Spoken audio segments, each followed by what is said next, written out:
Hey bros,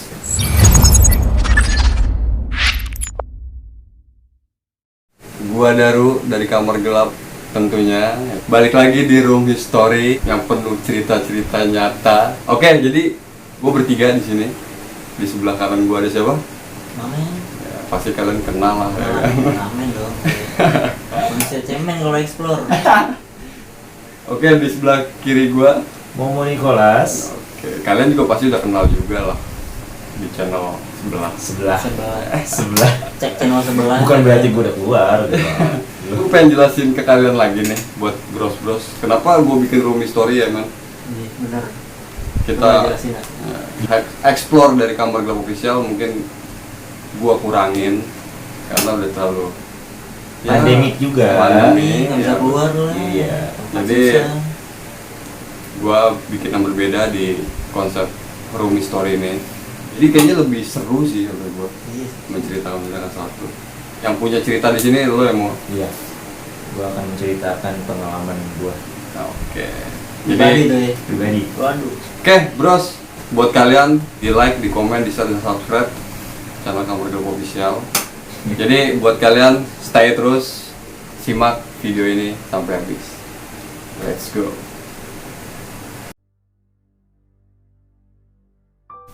Oke, ini gue langsung ke topik pembicaraan atau gimana nih? Boleh. Boleh. Ya. Oke.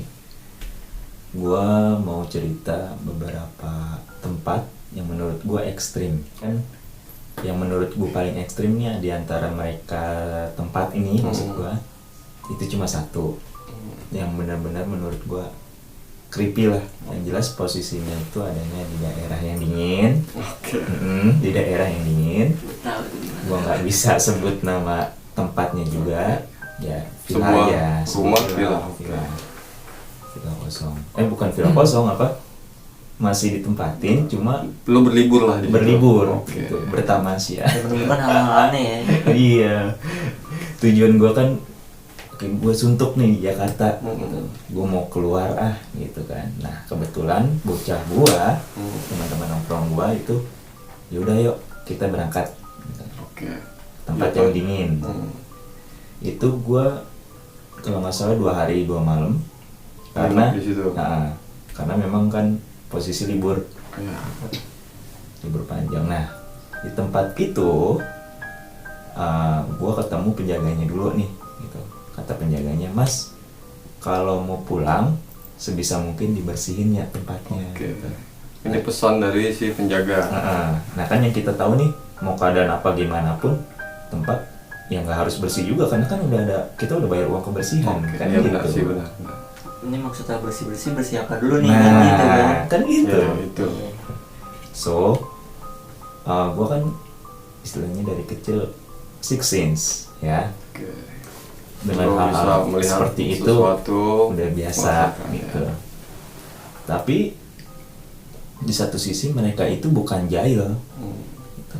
Mereka itu lebih ke rasa lu mau ngapain di sini, gitu. Kayak ngajak apa sih gelut duel apa. Jadi ketika gue masuk ke pagarnya dulu nih, gue ngeliat pagarnya itu ada 2, kalau gue bilang double ganger. Oke, yang disebut kalau kalian nggak tahu double ganger itu Genderuwo. Mr. J. Mr. J. Double ganger itu yang jelas yang awam-awam aja yang kita tahu kan merah matanya gitu. Seram lah. Seram, Berbulu, berbulu gitu kan. Nah, gue sempat walaupun kayak gitu kan sosoknya nggak selamanya jahat dong gitu kan. Gue ngasih salam ke mereka. Tapi ketika gue ngasih salam, teman gue yang nggak peka tiba-tiba ngerasa, mau kok di ujung mata gue kayak ada itu ya. Apa tuh? Yang tadi gue bilang. Oh, oke.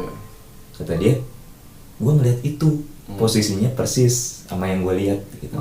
Iya, dia ngasih salam. Gue ngasih salam, tapi nggak di apa ya? Kalau bahasanya Feedback lah dijawab. feedback nggak dijawab dengan baik gitu.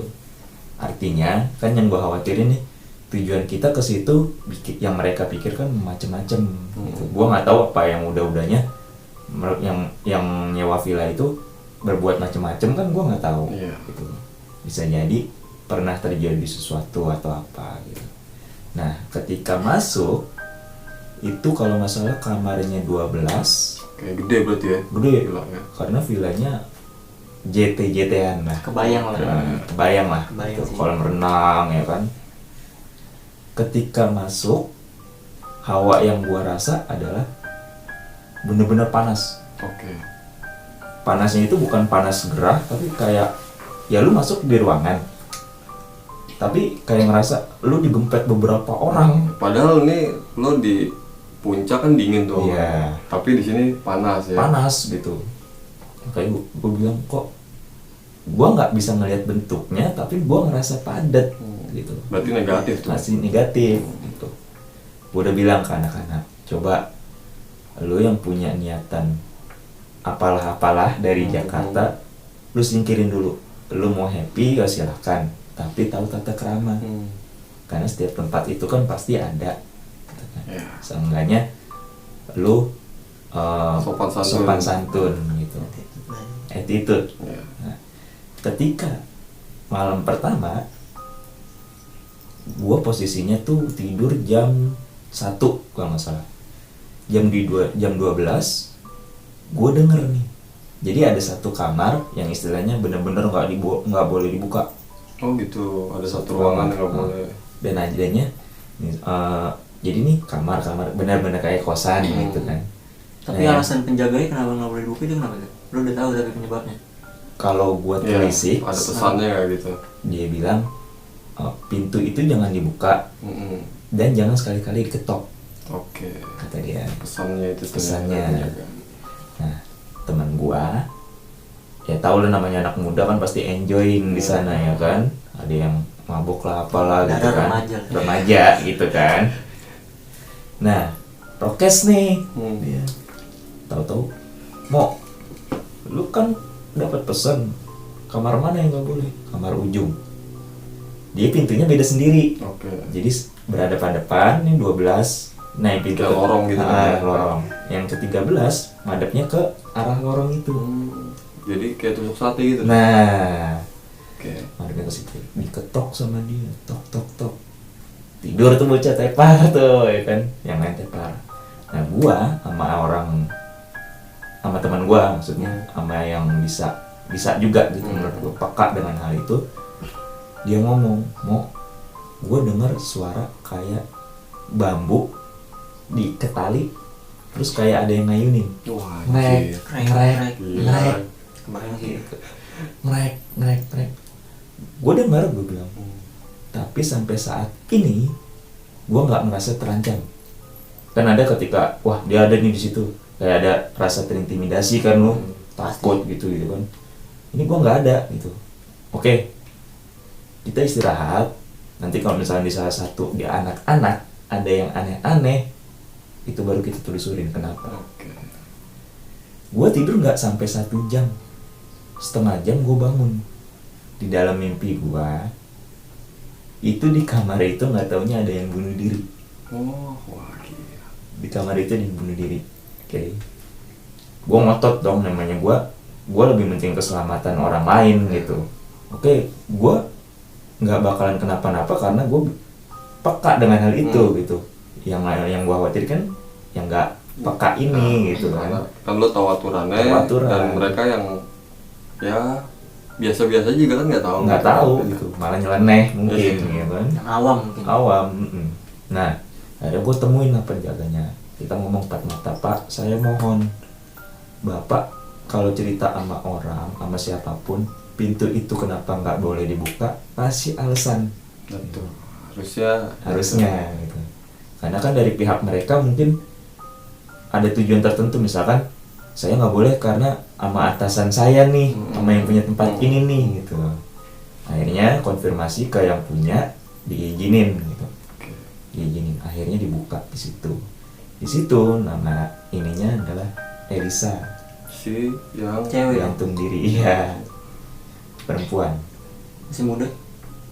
Kisaran umur 26-27 7. Oke. kalau nggak salah. Dari namanya sorry gue potong. Dari namanya kayak tuh Belanda-Belanda gitu. Nama-nama nggak sokin gitu. Iya. Bener sih. Namanya sih emang nama nggak sokin, tapi emang orang Sokin. Orang Sokin, pribumi lah. pribumi. Tapi apa ada keturunan gak sih? Ada keturunan, Keturunan, pasti. oke.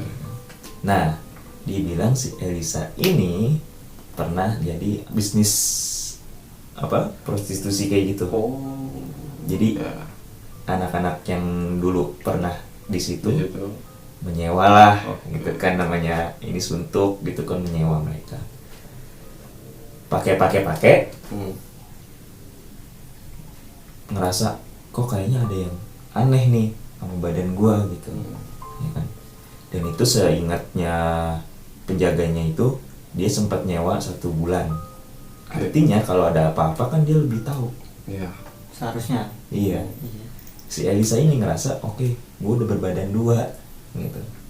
Sedangkan gua hanya dikontrak selama 1 bulan. Untuk menghibur Menghibur. Ya. Ketika masuk ke ruangan itu, dia berinisiatif mengambil tali, mengambil segala macam untuk persiapan dia, kursi gitu kan. Dia naik bunuh diri di situ. Oke. Nah, ketika gue diizinin untuk buka pintu, yang pertama gue nyium bukan bau darah, bukan bau bau busuk, bau apa. Oke. Ini yang gue cium bau bener-bener bau melati. Mati banget ya. Melati banget. Artinya ini kan yang gue tahu ya, pengalaman gue, ketika lu mencium bau itu, dia kan ngerasa wah, emosi gue bangkit lagi nih gitu. Artinya dia bukan menunjukkan belas kasihannya gitu, dia malah menunjukkan lu mau ngapain kesini gitu. Di situ gue ngeliat yang namanya hantu beneran memperagakan cara terakhirnya mereka ya seperti itu. Oke. Gue bener-bener ngeliat Wah, bentuknya iya sih. kayak gitu, gantung diri. Gue bukan shock, gue cuma kaget gitu, kok bisa lu meragain lagi gitu. Jadi dia mau flashback iya. kejadian Reka itu ulang lah. reka ulang. Nah di situ gue ajak komunikasi, ayo lu kenapa, lu cerita gitu. Nah, ketika sosoknya itu mau bercerita, masuk nih medium ya kan ke gue. Teman gue nanya, kamu kenapa? Dan di situ lo beberapa orang tuh Gue kurang lebih 40-50 orang. Cukup ramai ya. rame pokoknya. Tapi yang pas kejadian lo pas mediumisasi atau lo kemasukan? Gue 50% gue ikhlasin. Oke. 50%. Nah di situ semua teman-teman lo nyaksiin ngeliat. karena gue nggak mau nanti gara-gara ada yang konyol, ada yang aneh-aneh, itu jadi ketulak gitu. Gue nggak mau gitu. Akhirnya gue bilang, ayo lu lihat, lu nyaksiin real or fake. Iya. Gitu loh maksud gue. Terus gue giniin, Elisa, kenapa kamu bunuh diri? Hanya karena satu hal yang sebenarnya kamu sendiri menginginkannya. Berarti Karena berbadan 2 itu kan. berbadan 2. Tapi di satu sisi kan yang gue lihat, yang namanya kerjaan seperti itu kan ya udah, gue sama-sama cari duit gitu kan. Tapi ini enggak, di dalam hatinya dia bilang, saya nggak mau sebenarnya kayak gini, cuma orang tua saya, Keadaan lah ya mungkin. keadaan dorongan orang tua. Berarti si Elisa ini punya trauma seksual gitu dong sih? Punya Pasti. trauma. Dan yang gue lihat yang jelas banget di sininya itu memar. Ada bahasa kekerasan kali ya. Mungkin di sininya memar. Keesokan harinya ada lagi anak yang istilahnya dengar suara kayak hai. Lu bangun tidur, bangun Belum tidur, baru duduk di sebelah kuping lu ada yang hai. Itu jelas banget. Itu jelas banget. Temen gue langsung lari, meluk gue, ini posisi cewek, dia meluk gitu. Tolongin gue gini. Oke, gue tolongin. Emang lu kenapa semalam? Malam habis buang air kecil tapi lupa gue siram. Kebodohannya konyol kalau kata gue sih. Gitu. Terus gue giniin. Oke, maunya apa? Ternyata gue kira si Elisa. Ternyata bukan. Ada lagi Ada lagi. selain si Elisa. anjing. Ada lagi gitu selain si Elisa. Nah ketemu nih malam terakhir nih sebelum akhirnya jam 12 kita harus check out kembali ke Jakarta. Oke. Nah pas di jam 10 happening nih, anak-anak nyanyi nyanyi. Gue udah bilang nyanyi boleh, cuman jangan gegeraukan. Itu keadaannya malam ya, pas malam hari. Ketika mau pulang ada yang gegeraukan. Gue bilangnya bukan medium lagi, udah kemasukan tuh orang. Gitu. Ditolongin nih, kita tolongin rame-rame. Ada yang ya gue terus terang gue ngeliat dia nih, wah ini di atas gue, bener-bener di atas gue gitu. Gue sampai gue harus gimana ini gitu, bener-bener di atas gue posisinya, setaranya gitu, levelnya gitu. Karena bukan manusia, bukan sosok yang pernah jadi manusia lagi yang masuk ke dia gitu. Yang bener-bener nggak berwujud, yang diciptakan untuk ya udah kerjaan lu buat jahat aja gitu. Negatif bro. Negatif. Itu jelas banget. Di sininya ada permata, kayak ada ikatan gitu. Tapi perempuan badannya ular. Siluman. Itu dia. Palanya doang manusia berarti. Enggak, palanya doang, setengah badan. Setengah Badan. Dia kok tuh pokoknya pas masuk muter nih badan. Wah, gue udah feeling, waduh. Ini silu nih. Ya gue terus terang gue orang yang peka, tapi gue paling malas yang namanya untuk ketemu siluman itu gue paling malas. Gitu. Karena gue tahu akibatnya. Karena memang energi dia lebih besar. Iya. Nah, gue tanya, gue langsung nembak, kepalanya siapa? Kamu disuruh siapa? Kepalanya siapa? Gitu. Pasti kan ada, kalau kayak gitu kan siluman itu kan berkelompok, ya kan? Siapa ketuanya? komunal ya. Berkelompok, gitu kan?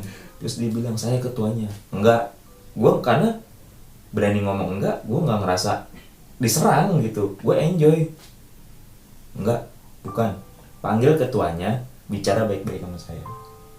Yang datang ketuanya itu bukan dari wujud ular lagi, bukan gitu. Tapi ya mohon maaf, kera. Itu ketuanya. Nah, ketika gue lagi ngomong, berbicara, di situ gue mulai diserang tuh, ada tekanan batin gue sama batinnya dia tuh kayak blok. Oke, maunya gimana? Saya mau pulang, anak-anak mau pulang biar selamat.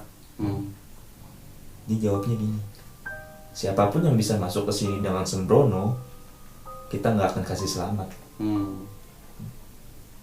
Gini, nggak bisa begitu. Tapi udah danger juga ya. Udah danger. Pasti. Karena kan membahayakan jiwa raga gitu kan. Iya. Terus gue bilang nggak bisa begitu. Ini posisinya kita lagi di kampung orang, kasarnya gitu, lagi di kampung orang. Gimana caranya biar kita ke kampung halaman? Artinya kan kita harus meminta maaf, salahnya kita di mana ini. Untuk memperbaiki kesalahan itu gitu. Nah, sadari mungkin. Iya.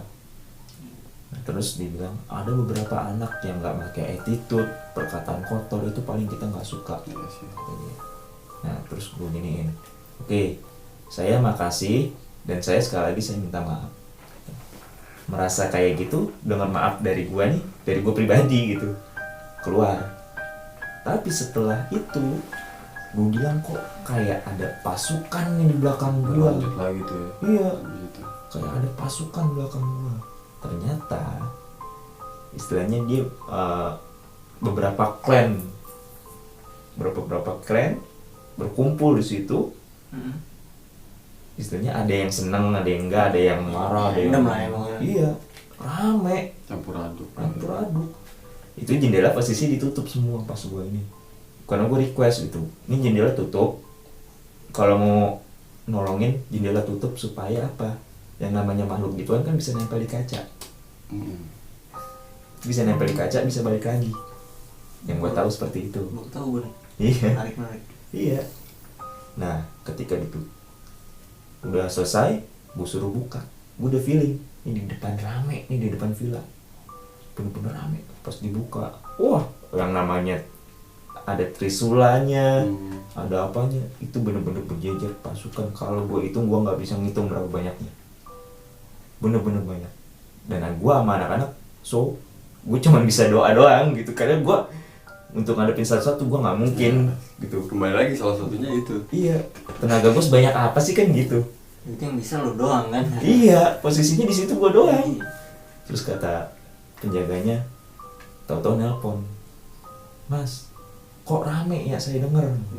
Ada yang pakai kuda, ada yang pakai apa? Suara prajurit. Ini si penjaga ini yang ngomong. Iya. Terus gue ceritain lah tentang anak-anak bla bla bla. Terus kata penjaganya, kalau misalkan kayak gitu, Mas ke kamar mandi. Terus kamar mandinya ini kebetulan posisinya dekat pintunya si Eliza. Oke, yang tadi itu ya. Yang tadi itu, ujung. yang tadi itu. Mas ketok bagian dinding yang berhadapan langsung sama kamarnya. Itu gue ketok, duk duk duk.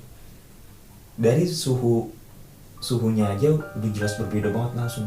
Ketika gue ketok 3 kali tuh suhunya berbeda. Tanah, ubin yang tadinya gue injak bener-bener getar, hilang. Oke. Hilang. Nah, ketika gue balik ke Jakarta, temen gue yang satu kok bengong aja gitu. Kok bengong aja Kenapa anak? Posisi lu di Jakarta apa? Di Jakarta. Udah balik tuh ya. Udah balik. Oke. Pas di Jakarta temen gue begitu. Ibunya nelpon dong, gitu kan. Momo ini gimana? Oke, Bu, Ibu tenang. Saya kesana. Gue ke rumahnya, gue beneran ngeliat orang yang namanya orang kayak orang pelok tuh kayak gitu gue baru tahu gitu.